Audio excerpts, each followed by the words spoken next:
Hi, friend. Welcome to Live at Your Edge. I'm Ashley. Live at Your Edge is really all about self-evolution and how we heal, how we grow and change through the course of our lives. What I specifically want to explore today is the way that our relationship to victimhood can change.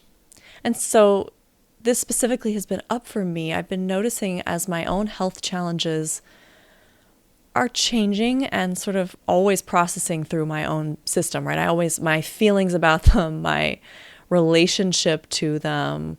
For me, I keep noticing these threads moving through about having a victim orientation to things. And I love this because I've heard a lot of spiritual teachers talking about this recently. I'd say over the last year or so, people keep talking about how there is a shift happening in our relationship to victimhood that's like palpable at the collective level. And I'm definitely noticing threads of this changing for me. But it's like, it's not like a big dramatic thing. It's like in each area of life, right? Like how I orient to the way my family members treat me, or the way people I don't know behave around me, or the way I orient to when I feel like the things that I'm hoping for to happen in life feel like they're out of reach for me. What is my relationship to that? So I would say, and just to be honest about it, that for me, for a lot of my life, I often felt victimized by those things. I often felt like this sense of being put upon, that other people treat me like this, or these health things happen to me. And it was hard for me not to feel a little bit sorry for myself because I felt like I don't deserve this. It was this sense of deserving. And even as my relationship to that changed through my spiritual growth, understanding that experiences don't happen to me, everything is here happening for my evolution, for my growth. Despite that, I would say that alone has not been enough for me to actually shift that relationship. And so why is it changing? Because for me, one by one, these things are changing. I've had this like new injury happen that just felt like it was piling on to an existing pile of crud.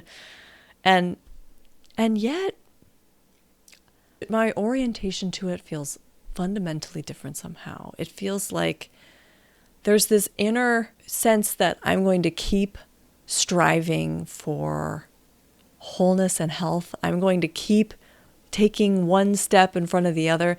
And I don't think that sounds particularly like revolutionary, but my own experience of a lot of health things piling on in the past is that it would overwhelm my system and it would become this like crushing down of my spirit, right? I feel like my internal strength just couldn't hold up against it. And I would have this collapsing of like, well, I guess I'm just meant to never do this again, never do that again. I would feel crushed. I would feel completely demoralized and down, and I would get depressed, and it would be this darkness descending in. And I think it was just because honestly, it did overwhelm my capacity. Like the health challenges I've had have been just really tough, honestly, and long lasting. In the past, my system has like collapsed under the weight of a lot of these things, but there's like this internal stability, maybe steadiness. And I think it's a result of a few things.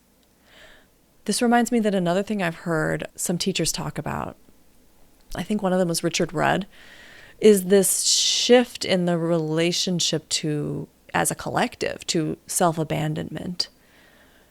So self-abandonment is where we don't stay internally with ourselves.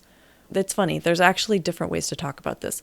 One way is like abandoning our own needs to serve others, which is a common pattern a lot of us have, is like to not really honor our own needs and just say yes to whatever others want or expect of us. And the other thread that's very alive for me, though, is this patience to stand inside the self in a steady way when there's something hard happening. Because the way I've experienced it, at any rate, is that there is this kind of self-abandonment that can happen in those moments. When we inhabit our consciousness, there are these multiple fields of awareness, right? Just like how we talk about the higher self and the child self, right? It's like there's a separation in those two layers of consciousness. And that's not the only separation that exists, right? There's like this inner self that is experiencing the things happening to us, right? And that feels like, oh my God, this stuff is landing on me. And then there's like another part of our consciousness that can be with that part. And it either is like, I'm staying here, we've got this, or it's like sort of panicking, like, I can't handle this anymore. I can't handle another thing landing on me right now. I can't handle this. There's like these different layers of the self. To me, when those two pieces are staying together and the one part is like, yep, this is hurting, this is scary, this is not what we expected to happen, whatever the thing is. But I'm staying right here.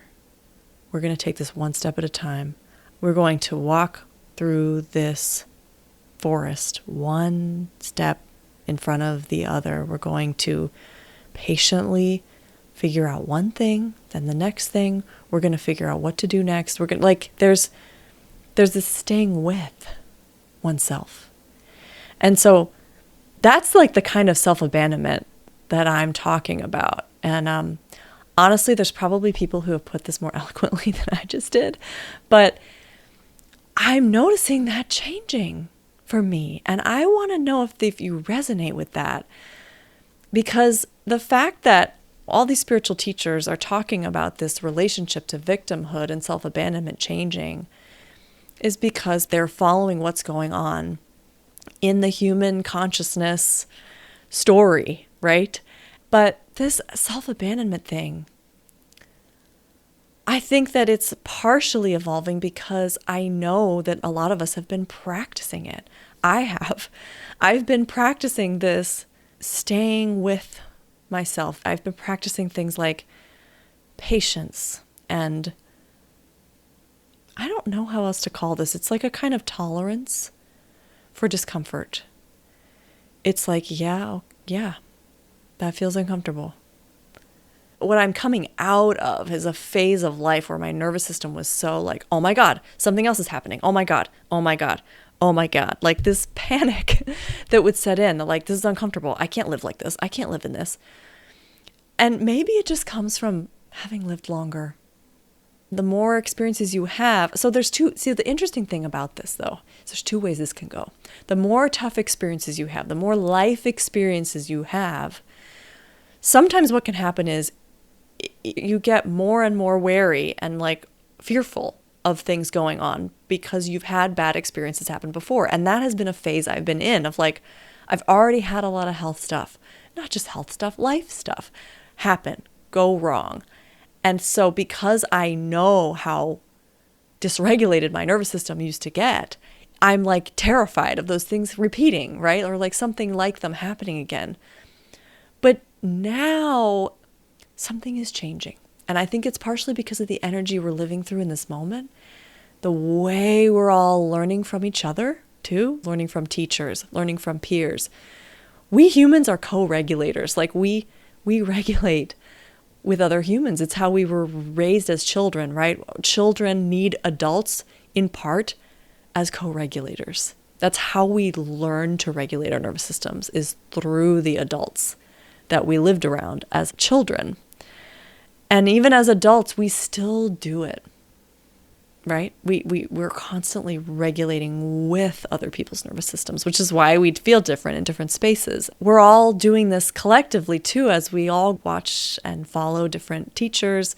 We observe other people in our lives and their orientation to things.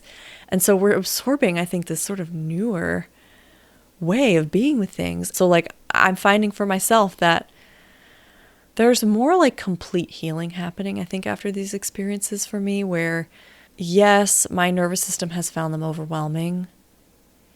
And there is a part of me that wants to like cringe away, like, oh no, this can't happen again. And yet it's like over time, I'm also bringing in more awareness that I did make it through those experiences. And come through them with new capacity, which, as I've mentioned on this podcast before, is not a given.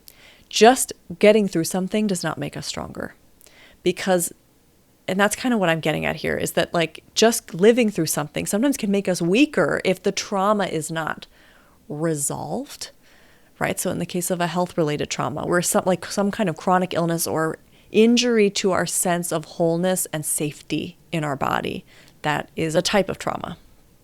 And so if we experience the trauma, but there's no healing after, it actually kind of weakens our system. We're actually less resilient because we're very dysregulated by anything new that comes in that makes us fear that that's the same thing again, right? The full healing has to happen. And the healing is a process of being with the self in the discomfort. It's staying with the self when things trigger us or activate us or frighten us again. It's staying with the self. I'm right here. I feel that. Let's experience it fully. Let's cry it out. Let's get the anger out of our body. Let's get the sadness, the despair, the grief, like processing through the physical body, through the psycho-emotional body, the mental body, like through everywhere in the human being. And that process of staying with the self in those moments, I think, is the thing that builds the resilience. And because that's the thing that's getting practiced in not doing the self-abandoning, right? Healing from trauma is like a constant relearning to stay with the self. Trauma can sometimes cause us to self-abandon, that internal self-abandonment. It's because it overwhelms our capacity, right? As we've talked about on the podcast before, trauma is encoded by the brain anytime an experience overwhelms our capacity to cope with it.